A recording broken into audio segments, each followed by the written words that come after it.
everybody, and welcome back to what has been forever another episode of Heroes 101.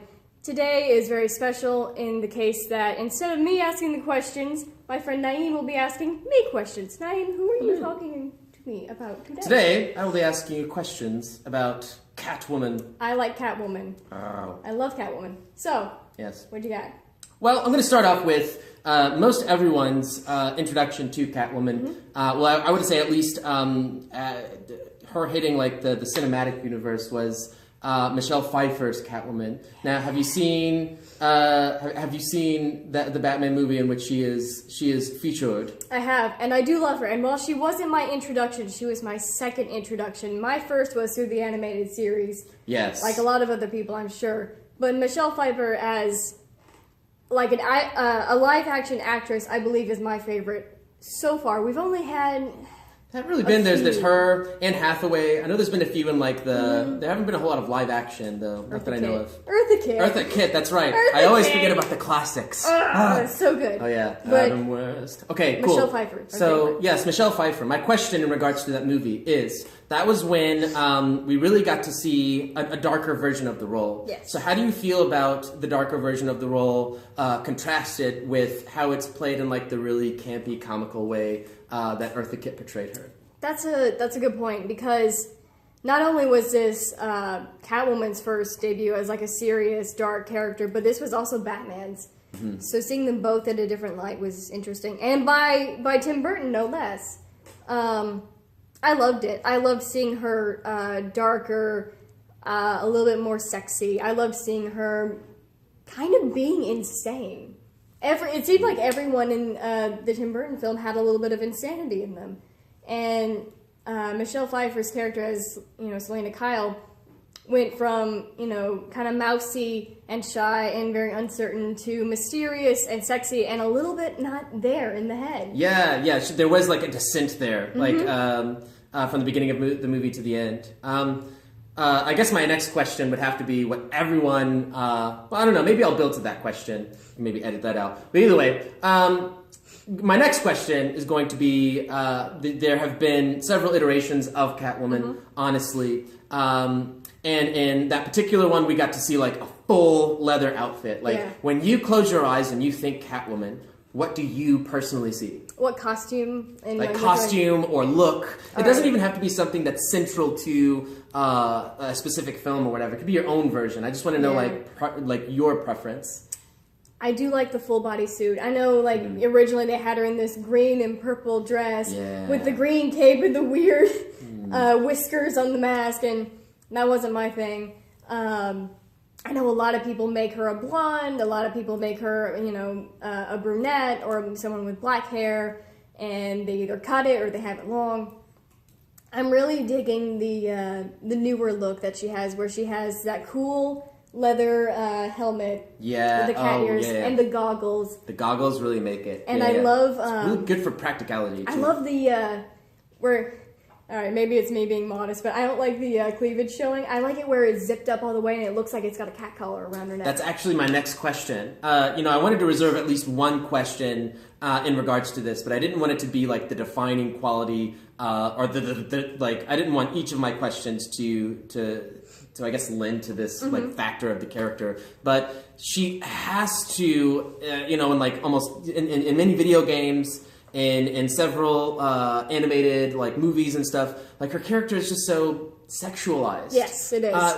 And you see like the cleavage. In the first one that comes to mind is her costume for Arkham City, the video game, which was like ridiculous. Yeah. But ridiculous. What do you think if you were going to be Catwoman? If you were Selena Kyle and you were gonna put on this outfit that made you look like a cat? Would your outfit have to be revealing? Would you have to sexualize yourself and sacrifice maybe some practicality to your outfit in order to, be the show woman of, your character or your alter ego? Yeah. For me, I kind of, the reason I like that full body suit where it's zipped up to the collar is it leaves you with an imagination like, oh my gosh, what she got there? And it's such a like tight suit that you can, it doesn't take much to Right. realize that she's got a large bust. Okay. And, curvy hips and stuff. I do like that, every now and then they'll give her a little bit of kind of a V, like a V-neck. But whenever you look in the comics and she's like swinging out of a window, like upside down, I'm like, oh, if you have that unzipped, you're gonna like lose some things. Well, that's kind of part of the question practical. too. It's the practicality of it. If you were going to be a superhero, like I would believe that and I kind of agree with you, this like full body suit, it could be made of like, this like Kevlar material or something like that, to where like if someone tried to shoot you or something like that, it would like at least soften the blow or something like that. Whereas if you have all of this like cleavage and stuff, that's like a clear open shot to things to bleedy things. Yeah. You don't want to bleed as a superhero. So I've always liked. I don't know. There's something classy about it too. True. Where you're like, I know I could, and a lot of supervillains or superheroes that are female, they do that. I know with Wonder Woman, like I guess she can get away with it when she's like, I'm an Amazon. I can do. Yes, look, I can protect myself.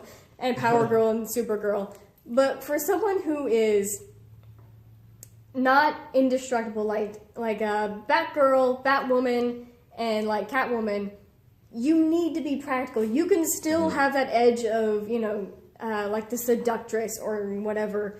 But if you can't defend yourself or you don't have like a superpower, it's practical that you just like armor yourself to the teeth. Sure. Yeah. Great answer. Great answer. I think practicality should go above all. And I'm still waiting for that like perfect iteration of practicality, but she can also use she can use her looks to sort of gain the upper hand, because that's like Catwoman's That's like Catwoman's whole thing. Now that would be like a completely, oh my gosh. Okay. So I guess my next question would be like, well, there's a lot of sub questions to that question too, because you always see like Catwoman and she has like these like super long eyelashes through her eyes and her goggles, and like do you think she does her makeup before she puts her outfit on? Absolutely. You just gotta own it. Okay, cool. You can't get a smoky cat eye like that. Cat eye, get it. Sure. Yeah. You don't. Let's talk about the obvious cat in the room. Okay, the romance. Okay, now we look at Catwoman and we think, well, what does she mean to Batman? Because Catwoman is like, I would think, one of Batman's more famous villains, but a lot of people almost see her as like the obvious a hero now, or the love interest. So it's like, do you like the direction that several writers have taken with her, where she's sort of the love interest of Batman, and I do. I like that, actually. It makes for a great. I think it makes for great drama, because she is the one thing that he can't necessarily curb. Like, he can obviously place the Joker as a villain. Like, I can't live without this villain, but at the same time, I always have to stop him. And he always puts, the Justice League as, I don't like working with them, but I have to, so they're my allies. But Catwoman is this, I like her, she's really hot, and she's not all that bad, and she's done some good things, but also she's stealing the jewels right now. She's like run off with pearls. Oh my gosh, I have to go after her again, but I don't want to put her in Arkham. Yeah. He has such this struggle with her, and in different universes, they get married and they have a child who becomes Huntress. And then in other, I don't know. It was very briefly touched upon that whenever Batman is not around, that she's got this this female lover, and I'm kind of like, but why? Because it even stated that she still clings to Batman. It's really, really difficult to pair her with anyone else. It really is. I mean, a lot of people were very open to her, having a bisexual relationship, but at the same time, a lot of people were saying, but why? Since no one can pair her with anyone else perfectly like the Batman.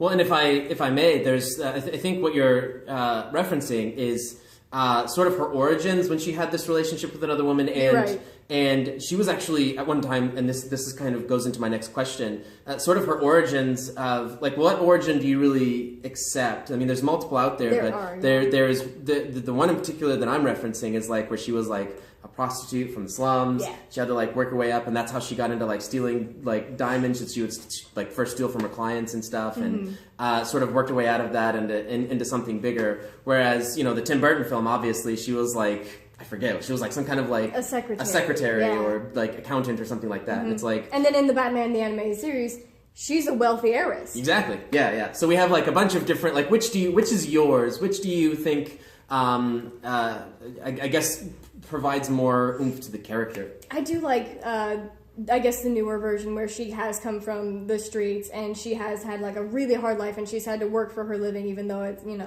it might not be the brightest job. Because I don't know if you've seen it, but there's an animated short of her, just having her own spotlight. And she's going after this, I guess they're black blood diamond people. And, it shows her going into a strip club and having to kind of strip to get the guy's guards down. And then as soon as the guy kind of leans in, she cracks a whip at him. And that was just like, yeah!